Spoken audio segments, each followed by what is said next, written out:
Един от най-великите учени за последните десетилетия, Стивън Хокинг. Той е известен не само с това, че е направил много велики научни открития, но също така той споделя и своите прогнози за човечеството и Вселената. Професор Хокинг е работил усилено чак до смъртта си, която е настъпила на 14 март 2018 година. Малко преди смъртта си, ученият се е занимавал с работа, която само няколко седмици преди да почине е нарекал хипотеза за Вселената и нейното изчезване. Според професора, Вселената ще огасне като изгоряла свещ. Според неговата прогноза, звездите ще спрат да излъчват енергия и ще се превърнат в замръзнали струпвания на материя. Няма да има светлина и топлина, няма да има живот, така че краят е неизбежен. Но кога ще настъпи този край? Нека да разберем. Дори такъв умен учен като Стивън Хокинг не е успял да даде точен отговор на този въпрос, но той е имал други сценарии за развитието на събитията. Например, той е смятал, че краят на света може да настъпи в резултат на химични и физични процеси. Слънцето щяло да се издуе и да се превърне в гигантски червен балон, който щял да погълне Земята и цялата Слънчева система. И може би това наистина звучи доста страшно, но не се притеснявайте. Да, по всички изчисления това е неизбежно се случи. Други изследователи са съгласни с професора, като смятат, че в ядрото на Слънцето ще се изчерпи водородът и ще започне да поглъща планети. Но това би се случило най-малко след 1 милиард години или дори след 6 милиарда години. Що се отнася до Вселената, Хокинг в своята прогноза и дава 10 трилиона години. Други учени смятат, че смъртта на Вселената ще бъде постепенна и тя ще умре едва след 100 трилиона години. Първоначално ще останат само черните дупки, белите и кафявите джуджета, неутронните звезди и последните оцелели планети. А след известно време Вселената ще загине напълно. Ще я населяват само елементарни частици, като електрони, фотони и позитрони. Като се има в предвид, че Вселената е на около 14 милиарда години, така че по стандартите на тези прогнози е много рано да умре. Все пак това не е причина да се отпуснете. Стивън Хокинг е бил привърженик на съществуването на паралелни светове и вселени, а в друга негова теория светът може да свърши много бързо. Дори няма да се налага да чакате Слънцето и да се взриви и прочие. Нещо повече, само нашата Вселена може да се намира в различни състояния и различни физични и квантови експерименти могат да ни хвърлят в друго състояние, който ще бъде краят на света. Ученият смята, че краят на света може да настъпи в резултат на тунел между двете вакуумни състояния на нашата Вселена. В случай, че Вселената ни се намира в състояние на фалшив вакуум с висока енергия. Експериментите с големият адронен колайдер биха могли да доведат до преминаване на нашия свят в съседно състояние. Отново, това са само предположения. В действителност големият адронен колайдер вероятно не е достатъчно мощен, за да преобърне Вселената от едно състояние в друго, поне за сега. В космоса ни очакват и други проблеми. Освен Слънцето, което би се раздувало, преходите от състояние в състояние и други. Говоря за извънземните, или по-скоро Стивън Хокинг е говорил за тях. Ученият е бил убеден, че те съществуват. Той е споделял, че ако се направят някои тривиални математически изчисления, става ясно, че извънземните просто не могат да не съществуват. Вселената е необичайно огромна, за да сме сами в нея. Някои са нетърпеливи да се срещнат с извънземни, други се ровят в различни видеоклипове и снимки всяка година, опитвайки се да докажат факта, че извънземните вече са били на нашата Земя или периодично я посещават в момента. Някои дори са убедени, че са осъществявали контакт с извънземни. Всичко, което мога да кажа е, че щеше да е по-добре, ако тези контакти никога не се бяха случвали. Стивън Хокинг предсказва, че среща с извънземни, истинска среща, а не съмнителни контакти, може да бъде началото на края за нас. Факт е, че извънземните са абсолютно по-умни от нас и много по-напреднали. Не знаем колко, но това е неоспорим факт. Хокинг, например, сравнява извънземните с конквистадори, а нас с индианците. Ако си спомняте, конкистадорите са нямали проблеми да завладяват Америка,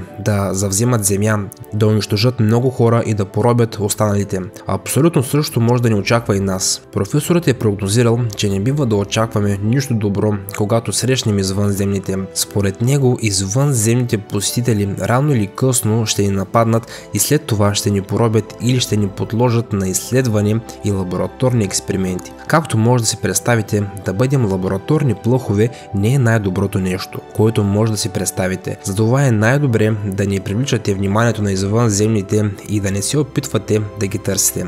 Ами ако ни чуят, но има и друг, много по-положителен сценарий, според който срещата с извънземните изобщо няма да се състои, тъй като извънземните не се интересуват от нас, тъй като сме твърде глупави и слаби за тях. Но не бързайте да се отпускате още сега. Стивън Хокинг е имал предсказания, в които дори не е споменавал извънземни или края на Вселената, но те все пак са страховити. Една от тях е свързана с самите хора. Малко преди смъртта си, професорът е прогнозирал по-напредналата еволюция на Homo sapiens. За никого не е тайна, че в днешно време много активно се развива генното инженерство, което е в състояние да прави чудеса с човешкото тяло, да редактира гени, възможно е човек да се излекува от тежко заболяване, да излъже старостта и дори да придобие един вид безсмъртие. Според Хокинг, генното инженерство е в състояние да създаде нов вид хора с променени ДНК гени, които ще се различават значително от обикновените хора. Изглежда, че това е чудесно. Това е научен прогрес и голямо постижение на учените. Но всъщност не е така. Потенциално с помощта на генното инженерство може да се появи свръхчовек или по-точно свръхчовешко същество. Хокинг се опасявал, че имащите ще се модернизират не за добри цели, а за да станат още по-добри от останалите и да заемат още по-високи позиции в обществото. В резултат на това свръхчовеците ще завладеят земята и ще поробят обикновените хора. Обикновените хора ще бъдат принудени да се разделят на касти. В най-добрият случай те ще бъдат пренебрегнати и ще бъдат сами. Те ще трябва да оцеляват, тъй като свръхчовеците ще се опитват да установяват пълен контрол и да заграбят всички ресурси. В най-лошия случай, след пробването, обикновените Homo sapiens ще изчезнат или ще бъдат безмилостни и изтребени. Но нека предположим, че това няма как да се случи. Да приемем, че хората ще използват генното инженерство и другите чудеса на науката изключително за добри цели и няма да станем свидетели на никакво разделение на обществото. Но какво ще стане тогава? Тогава все още можем да сме свършени. Починалият вече учен е виждал друг проблем, като замърсяването на климата, глобалното затопляне и пренаселеността. Хокинг се опасявал от пренаселеността още през 2010 година, а по това време в света е имало 7 милиарда души. Днес ние вече сме 8 милиарда. За сега това не е критично, но професорът смята, че когато станем 11 милиарда, това ще бъде много проблематично. И единственият изход от тази ситуация, смята Хокинг, е да излезем извън пределите на Земята и да намерим нови места за живеене. В търсене на ново място за живот. Според него трябва да се започне с колонизацията не само на Слънчевата система, но и на други звездни системи. В момента това изглежда като абсолютно невъзможна задача. Все още дори не сме летели до Марс и не се знае кога това би се случило и най-вероятно това ще бъде само първият изпитателен полет, а не някаква пълноценна колонизация. За какви по-далечни звездни системи става дума? Предстои ни още дълъг път, но Хокинг вярва, че пренаселеността ще ни тласне натам. Според него, когато проблемът стане много остър и когато не останат почти никакви ресурси, независимо дали ни харесва или не, ще полетим в космоса и да го разпръснем с хора, точно както някога сме се разпръскали по нашата планета. Според ученият, това е единственият план, който може да ни спаси в бъдеще. Защо? Защото професорът добавя още една страшна прогноза към своето предсказание. Той смята, че ако човечеството не започне да изследва и колонизира космоса в близко бъдеще, ако се забавим твърде много и продължим да се размножаваме с високи темпове, просто ще убием нашата собствена планета. Глобалното затопляне и побърканият климат вече са очевидни проблеми. Нека не се връщаме твърде назад. Спомнете си за миналото лято. На някои места по света беше най-горещо в историята на метеорологичните наблюдения. В някои градове и региони са достигнали рекордни температури. Масово хората страдаха от жегата, задуха и горещината. Това е само началото. Хокинг обяснява подобни метеорологични явления с пренаселеността, която може да се усети точно сега. Ако не започнем да изследваме космоса през следващите 600 години, Земята ще бъде толкова пренаселена, че потреблението ни на енергия ще накара планетата да изгори в буквалния смисъл на думата. Според ученият, глобалното затопляне като последица от пренаселеността ще превърне Земята в планета, подобна на Венера. Температурата би достигнала 250 градуса по Целзий. От небето ще се изливат киселини дъждове, а вятърът никога няма да стихне. Средната му скорост би била около 100 км в секунда. Осъзнавате, че животът в такива условия е абсолютно невъзможен и цялото човечество неминуемо ще измре. Да, 600 години със сигурност не са близко бъдеще, но не са толкова много, колкото изглеждат. Ето защо Хокинг призовава хората да започнат да се борят с климатичните промени още сега. По-специално той препоръчва по-малко да се използват автомобили и самолети, както и да се премине към възобновяеми енергийни източници. Разбира се, едва ли някой би се случил сериозно в професора, все пак не е трудно да се откажем от такива неща. А и в света на развиващите се технологии като цяло е трудно да не използваме енергията максимално. Суперкомпютрите създават симулации, изобретяват изкуствен интелект и точно тук Хокинг вижда друг проблем. Трудно е дори да се каже от кого професорът се е страхувал повече, от изкуственият интелект или от същите тези извънземни. Може би дори изкуственият интелект е по-опасен. Заради здравословното състояние професорът бил прикован на стол и общувал чрез синтезатор на реч. По същество това е същият изкуствен интелект. Професорът е вярвал, че изкуственият интелект може да замени хората и ние вече сме свидетели на това. Днес все по-често се въвеждат безпилотни превозни средства. Гласовите асистенти стават все по-добри с всеки изминал ден, а качественият автоматичен превод от чужди езици отнема мигове. А мрежите рисуват картини буквално като художници, майстори и изключителни класици и са в състояние да създават световни хитове, включително да имитират гласовете на звездите. Роботите не се уморяват и почти никога не правят грешки. Именно в това са много по-добри от хората. Вече виждаме как хората бавно губят своите работни места заради изкуственият интелект и това е само началото. Хокинг споделя, че истинските проблеми ще започнат през 22 век и ще е добре, ако всичко продължи да се развива по този начин. Но ученият добавя, че изкуственият интелект може не просто да замени хората, а да ги елиминира. Тоест той дори не е изключил сценария, при който роботите с развит изкуствен интелект биха могли да организират въстание на машините или нещо подобно. Така че трябва да сме предпазливи. Самият Стивън Хокинг е съветвал човечеството да развива изкуствен интелект, но само много внимателно и умерено. Но дали това наистина би се сбъднало? Би било чудесно да отидем в бъдещето, поне за малко, за да разберем дали прогнозите биха се сбъднали, дали изкуственият интелект и роботите биха надделели там, а хората дали биха страдали от пренаселеност и липса на ресурси. Само че това е невъзможно. Поне така е смятал самия професор. Стивън Хокинг не е вярвал, че човечеството някога ще има възможност да пътува във времето. Според него това е абсолютно нереалистично от гледна точка на науката. Той е смятал, че ако такава технология съществува, сега бихме били залети от поток от туристи от бъдещето. Между другото, професорът дори е провел свой собствен експеримент, за да докаже на себе си и на всички останали, че машините на времето не съществуват и пътуването във времето е нереално. За целта той е организирал парти на 28 юни 2009 година. Обаче е изпратил покана за него не преди, а след събитието. Ученият предположил, че ако машината на времето е съществувала, гостите от бъдещето биха научили за партито и биха дошли на него.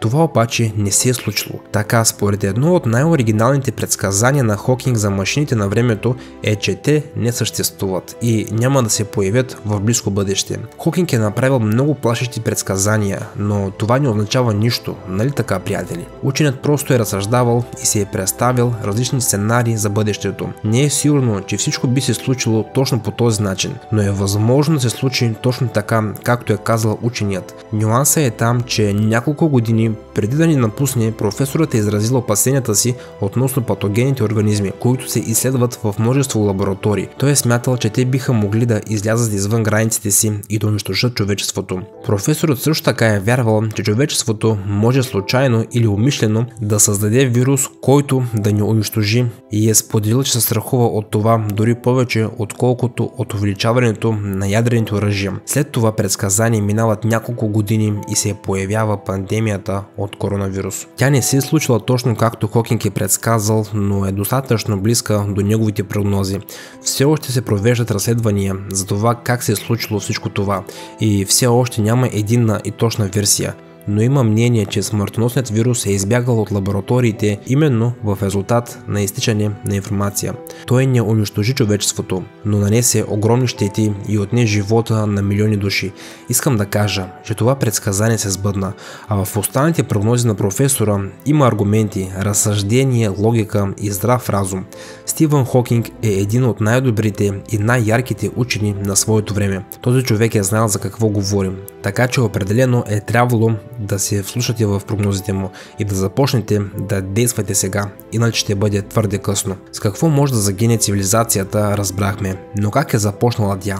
Тук има няколко много интересни истории, ще ви разкажа повече. Някои вярват в Дарвин и произхода на видовете, а други в креационизма, но има и такива, които вярват, че за живота си трябва да благодарим на космоса и извънземните.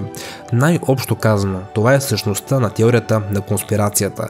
Това е хипотеза за възможността за пренасяне на живи организми или ембриони чрез космическо пространство. Следствие от тази хипотеза е предположението за възникването на живота на Земята в резултат на пренасянето му от космоса. Основното допускане на тази хипотеза е, че микроскопичните форми на живот могат да оцелят при излагане на космически условия в космическото пространство. Те остават извън активна форма за дълго време, докато не пристигнат на някоя планета. Ако попаднат в по-подходящи условия, жизнената дейност ще се възобнови и тогава би започнало размножаването и появата на нови, по-сложни форми на организми. Това е логично.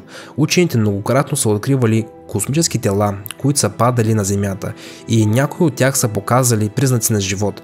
Например, върху някои паднали метеорити са открити бактерии. Астронавтите от Аполо 12 върнаха на Земята фрагменти от сонда с оцеляла бактерия в камерата й. Тя е оцеляла при пътуването до Луната и обратно, което означава, че някои други бактерии и микроорганизми могат да направят също. Но ако приемем, че така е започнал животът на Земята, как точно микроорганизмите са стигнали до нашата планета?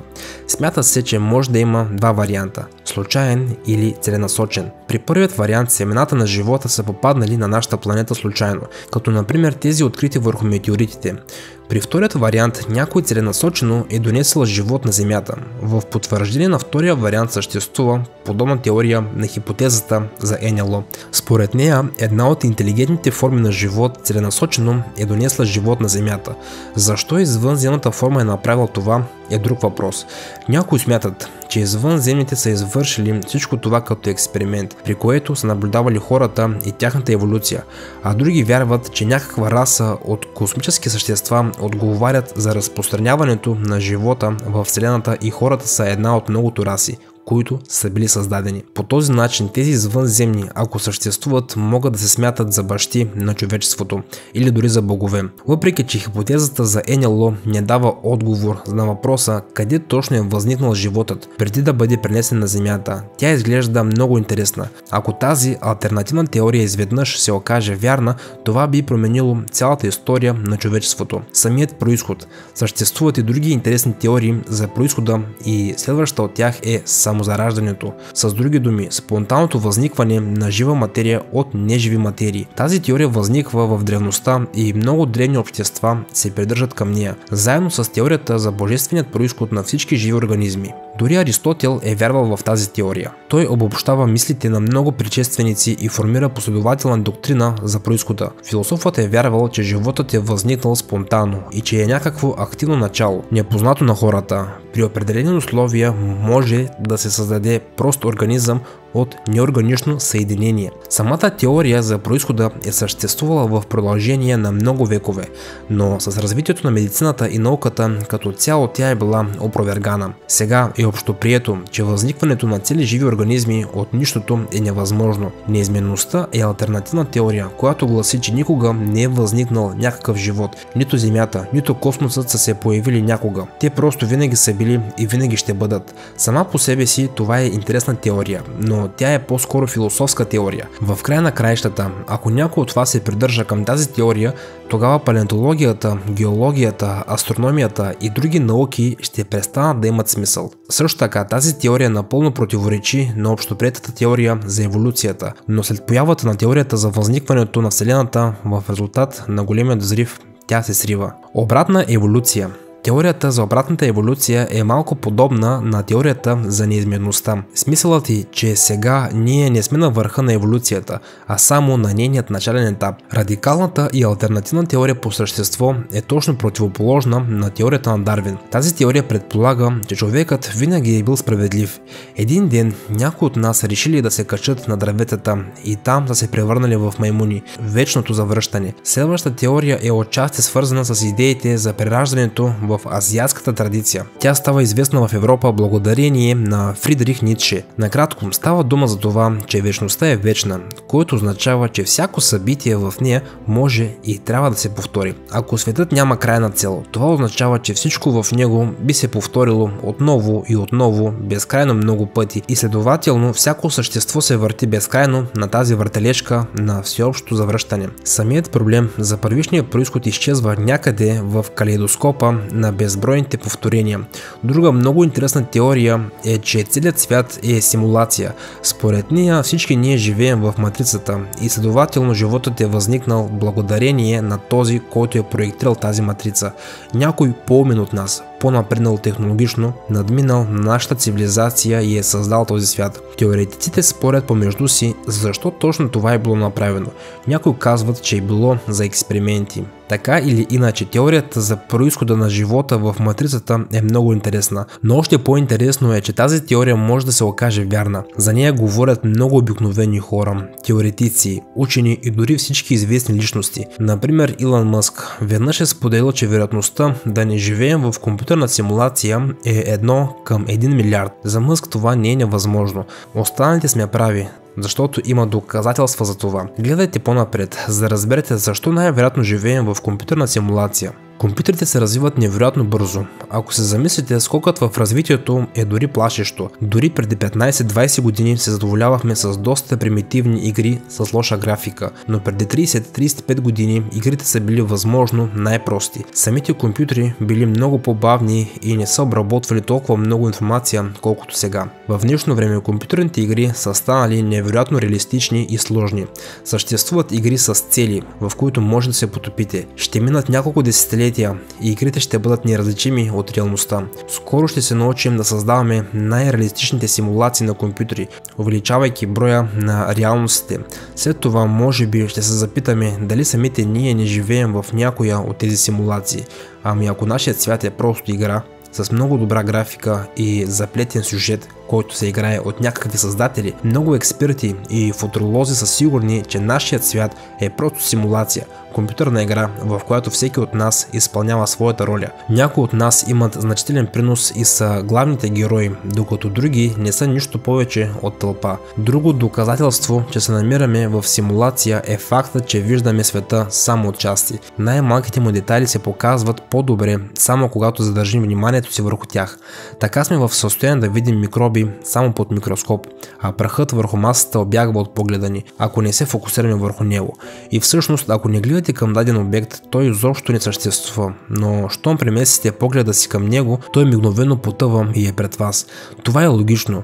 В края на краищата същият принцип работи и в компютърните игри. На разположение на играча е само ограничено пространство, а не цялата карта с всичките детайли наведнъж. Ами ако се намираме в матрица и тя оптимизира процеса и по този начин опростявайки детайлите, които никой не ги разглежда. Според вас, до каква степен предсказанията на Стивън Хокинг биха се случили и дали ние живеем в компютърна симулация? Споделете вашето мнение долу в коментарите. Предполагам, че знаете. Отговарям на всеки един коментар. А ако сте сметнали, че видеоклипът ви е бил интересен, образователен и забавен, бих се радвал да се абонирате за моят канал с камбанка. Очакват ви много интересни видеа съвсем скоро. Аз бях Айхан Инфая. Чао, приятели, и до скоро!